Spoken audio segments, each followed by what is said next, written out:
Hi friends, welcome to my channel. యాక్చువల్గా ఇది నిన్న సాయంత్రం చేసుకోవాల్సిన చపాతీ. నిన్న టమాటా బంగాళదుంప అని చెప్పాను కదా, అందులోకి చపాతీ అయితే బాగుంటుంది తినడానికి, ఆ కర్రీలోకి అనుకున్నాం కదా. అయితే రాత్రి చేయలేదు.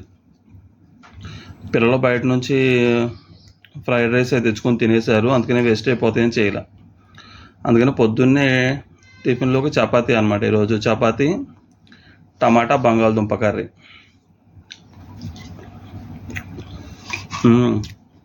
Super combination.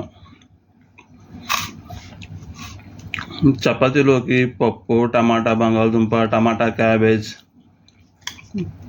అలాంటి కూరలు చాలా బాగుంటాయి.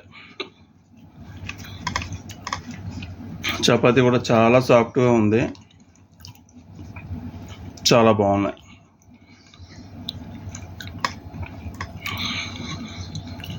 ఓకే అండి, మీదేం బ్రేక్ఫాస్ట్, మీరు ఏం తిన్నారో ఒకసారి కామెంట్ చేయండి.